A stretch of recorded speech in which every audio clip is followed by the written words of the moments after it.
بنورنا الدنيا وننشر في الفضاء أملا ونعلي عزم همتنا فمن طلب العلا وصل. بسم الله الرحمن الرحيم. الحمد لله رب العالمين والصلاة والسلام على أشرف الأنبياء والمرسلين نبينا محمد بن عبد الله خاتم النبيين وإمام المتقين وعلى آلہ وصحبہ اجمعین. اما بعد.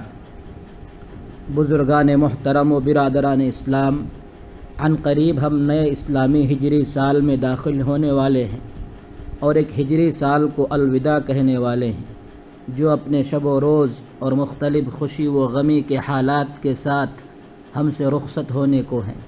یہ گزرے ہوئے لمحات ہمارے اچھے برے اعمال کے ساتھ ہمارے حق میں یا ہمارے خلاف گواہ ہوں گے. مہینوں کے بعد مہینے اور سالوں کے بعد سال گزر جاتے ہیں، لیکن ان کے گزرنے میں نصیحت حاصل کرنے والوں اور شکر کے خواہاں افراد کے لیے نصیحت اور عبرت ہے. اپنی زندگی کے ایک سال کو الوداع کہنے کی مناسبت سے ہمیں اپنے دلوں میں اللہ تعالیٰ کا خوف پیدا کرنے کی ضرورت ہے. کتاب زندگی کے یہ صفحات اور حیات مستعار کے یہ لمحات دراصل وہ مراحل ہیں جن کو عبور کر کے ہم آخرت کے سفر کی طرف رواں دواں ہیں.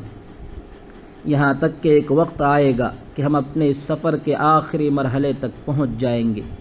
ہر گزرنے والا دن ہمیں دنیا سے دور اور آخرت سے قریب کر رہا ہے.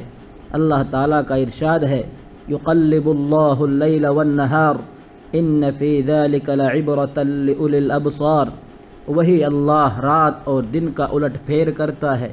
یقیناً ان سب باتوں میں ان لوگوں کے لیے نصیحت کا سامان ہے جن کے پاس دیکھنے والی آنکھیں ہیں. اختتام سال گزشتہ اور افتتاح سال نو کے موقع پر ہر مومن کو چاہیے کہ وہ اپنے آپ کا ایک محاسبہ کرے. گزرے ہوئے سال کے لمحوں کو اپنی نگاہوں کے سامنے رکھے، پھر اس میں جو بھی نیکیاں نظر آئیں ان پر اللہ تعالیٰ کا شکر ادا کریں اور اس میں مزید اضافے کی کوشش کریں. اسی طرح اس میں جو بھی گناہ، خلاف شریعت کام یا نادانی یا جہالت، خواہ دانستہ ہو یا غیر ارادی طور پر، ان سے توبہ کرے اور اللہ تعالیٰ سے وسعت مغفرت اور اس کے فضل و کرم کی دعا کرے. اسی وجہ سے سلف صالحین کا یہ طریقہ رہا ہے کہ وہ سال کے آخری دن کو پچھلے گناہوں سے توبہ اور استغفار کے لیے خاص کر لیتے تھے. چنانچہ ان کی زبانیں استغفار کرتے نہیں تھکتی اور ان کے دل و دماغ توبہ قبول کرنے والی بے پناہ مہربان ذات کے دروازے کو لازم پکڑ لیتی تھی اور خشوع و انابت اور دل جمعی کے ساتھ اپنے گزشتہ گناہوں کی معافی مانگتے اور موجودہ سال کے حسن اختتام اور آئندہ کے لیے نیک اعمال کی توفیق کی دعائیں کرتے تھے.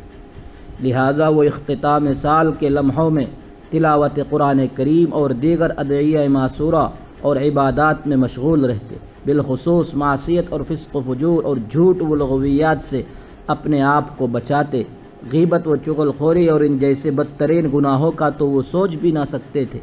حضور اکرم صلی اللہ علیہ وسلم کا فرمان ہے کہ اعمال کا اعتبار خاتمے سے ہوتا ہے. چنانچہ جب سال کا اختتام نیک اعمال سے ہو تو اللہ تعالیٰ اس کے ذریعے گزشتہ گناہوں کو درگزر فرماتے ہیں. اللہ تعالیٰ انہیں نیکیوں سے بدل دیتے ہیں، جیسے ارشاد باری تعالیٰ ہے، فَأُولَئِكَ يُبَدِّلُ اللَّهُ سَيِّئَاتِهِمْ حَسَنَاتٍ، کہ اللہ ایسے لوگوں کے گناہوں کو نیکیوں سے بدل دیتے ہیں. اسلامی بھائیوں،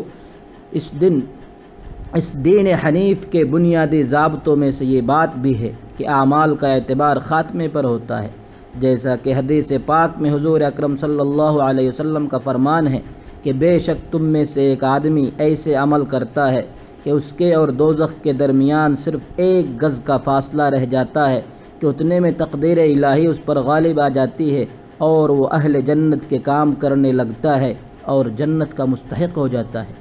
شریعت مطہرہ کا ایک اصول یہ ہے کہ اس میں عبادات کے اختتام پر ذکر و استغفار کو مستحسن و مستحب قرار دیا گیا ہے. جیسے حج کے باب میں عرفہ کے سلسلے میں حکم فرمایا کہ فَإِذَا قَضَيْتُم مَّنَاسِكَكُمْ فَاذْكُرُوا اللَّهَ، اسی طرح نماز کے سلسلے میں ارشاد فرمایا فَإِذَا قَضَيْتُمُ الصَّلَاةَ فَاذْكُرُوا اللَّهَ. اسی طرح رمضان المبارک کے اختتام پر حکم فرمایا وَلِتُكْمِلُوا الْعِدَّةَ وَلِتُكَبِّرُوا اللَّهَ. اسی وجہ سے حضور اکرم صلی اللہ علیہ وسلم ہر نماز کے بعد 3 مرتبہ استغفار کیا کرتے تھے۔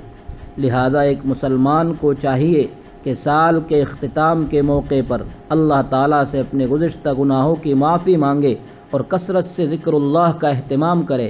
جو شخص ما بقیہ دنوں کے لیے توبہ و استغفار کرتا ہے، اللہ تعالیٰ اپنے فضل و کرم سے اس کے سابق گناہوں کی بخشش فرما دیتے ہیں، اور جو ما بقیہ دنوں میں نافرمانی کا ارتکاب کرتا ہے، اللہ اس کے سابق گناہوں اور ما بقیہ پر اس کا مواخذہ کر لیتے ہیں۔ وآخر دعوانا الحمد للہ رب العالمین۔